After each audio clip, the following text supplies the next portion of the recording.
बेला आजको यो नयाँ मेरो गेमिङ भ्लगमा आज चाहिँ यो सहरको हल्ला खल्ला भन्दा टाढाको यात्रा रहेको छ। त्यही भएर मैले चाहिँ राति नै उठेर गाडी धोको। यो चिसो मौसममा गाडी धुन लास्ट हो क्या। त्यही भएर मैले चाहिँ वाटर वासमा राखेँ। फाइनली हाम्रो गाडी चाहिँ धोएर रेडी भइसकेको छ। आजको ट्रिप चाहिँ हाम्रो विश्व शान्ति स्तूपसम्म रहेको छ। अब चाहिँ प्यासेन्जर लिनको लागि जानुपर्ने हुन्छ। सो म चाहिँ यहाँबाट निस्किन्छु। अब आजको यो यात्रा चाहिँ शान्तिको खोजी हुनेछ, किनभने देशमा हाल अशान्ति बढ्दो भइरहेको छ। म चाहिँ प्यासेन्जर भएको ठाउँमा पुगिसकेको छु। पानी पनि परिरहेको छ। मैले चाहिँ प्यासेन्जरहरूलाई यस्तो मजाले मिलाएर सिटमा राखेको छु। कोही चाहिँ मोबाइल चलाउँदैछन्। यो अगाडि बस्ने चाहिँ मेरो गर्लफ्रेन्ड है।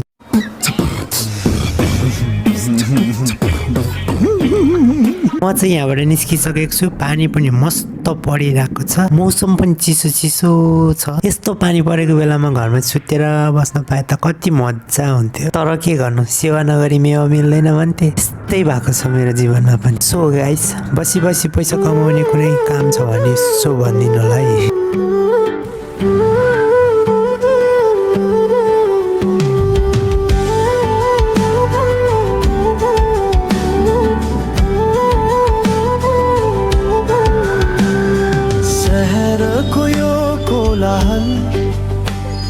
मनभित्रको यो पीर स्टेरिङ समाती हिँडेको म, लक्ष्य मेरो स्थिर। फेरि यतातिर चाहिँ आन्दोलन चलिरहेको रहेछ। के रहेछ भनेर गाडी रोक्यो। के भन्छ बुझे त मरिजाउँ। फेरि एउटा चाहिँ क्यामेराम्यान पनि रहेछ के। जेसुकै होस् भनेर म चाहिँ त्यहाँबाट निस्केँ। यस्तो आन्दोलन त हाम्रो नेपालमा कति हुन्छ। फेरि सब गाडी रोकेर आन्दोलन हेरिरहेको रहेछ कि। हामी त आन्दोलन होइन, शान्तिको खोजीमा पनि हिँडिरहेछौँ। कति सपना हराए। फाइनली हामी चाहिँ अहिले पोखरा आइपुगिसकेका छौँ। यो चाहिँ पोखराको बजार हो। कति बोलेको भनेर फेरि यता गर्लफ्रेन्ड चाहिँ रिसाएर हिँडिरहन्छ। गर्लफ्रेन्ड रिसायो नि म चाहिँ बोल्न छाड्दिनँ।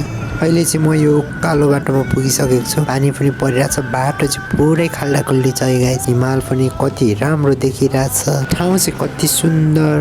तर बाटो चाहिँ किन यो खाल्डाङ र कुल्डुङ भएको, यो मुसाले खाए जस्तो छ त गाइस। यो ठाउँमा बिरालो चाहिँ कहिले आउँछ होला क्या, बाघ बनेर क्या। यस्तो बाटो खाल्डाखुल्डी पुग्नको लागि त चाहियो। यहाँ मात्रै होइन, सम्पूर्ण नेपाल अधिराज्यभरिमा चाहिँ यस्तो मान्छे चाहियो कि जुन यो बाटो घाटो यस्तो मजा आउनु पर्यो क्या। फिलिलिल कुद्ने हाले चाहियो क्या गाइस। यो उकालोमा त पानी ट्याङ्करले समेत टप्दियो। पानी ट्याङ्करलाई त टप्न दिनुहुन्न, फेरि मेरो गाडीको त बेइज्जतै हुन्छ। म चाहिँ अहिले यस्तो दामी ठाउँमा आइसकेको छु। अब यस्तो सुन्दर दृश्य त रोकेर एकचोटि हेर्नै पर्यो। गर्लफ्रेन्डको मुड पनि त अन गराउनु पर्यो। एकचोटि मेरो गर्लफ्रेन्डको नि शक्ति हेर्नुहोस् है त, कस्तो पावरफुल छ। देख्नुभयो होला नि मेरो गर्लफ्रेन्डको पावर। चान्सिने चाहिँ छैन है। यतिको पावर देखाएपछि जोस चाहिँ बढेको छ।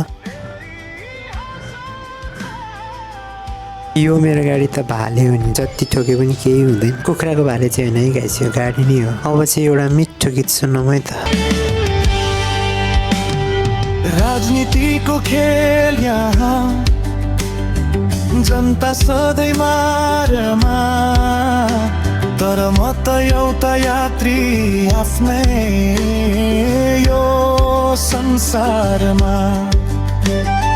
बसेको यो पाङ्ग्रासँगै समय पनि घुम्दैछ। भोलिको त्यो सुनौलो दिन आँखाले चुम्दैछ। मात्रै होइन यहाँ, अब काम हुनु पर्छ। नेपालीको पसिना यही। म चाहिँ अहिले पुरै अफरोडमा आइसकेको छु। अफरोडको बाटो एकदम खतरा छ। यहाँबाट चाहिँ हिमालको सुन्दर दृश्य पनि देख्न पाइने रहेछ। यो सुन्दर दृश्यलाई कैद गरेर म चाहिँ यहाँबाट निस्किन्छु। अब पानी परेर होला, बाटो चाहिँ एकदम चिप्लो छ है। भाग्य कोर्नु पर्छ। शान्ति स्तूपको फेदीमा मनको भारी बिसाउँछु। आफ्नो देशको प्रगतिको दियो एउटा जलाउँछु। बुद्धको यो धरतीमा अशान्ति सबै हराओस्। हरेक नेपालीको फाइनल्ली म चाहिँ शान्ति स्तूप आइपुगिसकेको छु। म चाहिँ यहाँ आफ्नो लागि मात्र होइन, हाम्रो देश नेपालको लागि प्रार्थना गर्न आएको। बुद्धको यो भूमिमा कहिले अशान्तिको कालो बादल नलागोस्। शान्ति कतै बाहिर खोजेर पाइने कुरा त होइन। म चाहिँ अब गाडीलाई यसो पार्कमा राखेर अब प्रार्थना गर्नतिर लाग्नेछु।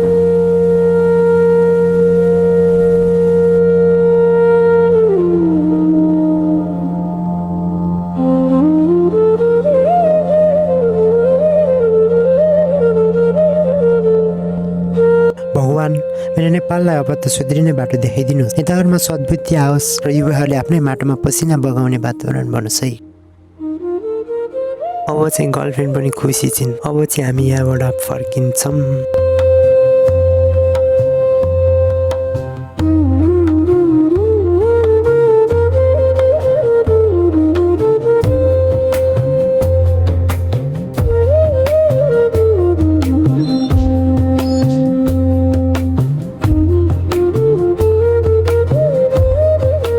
अन्तिमसम्म हेरिदिनु भएकोमा धेरै धेरै धन्यवाद।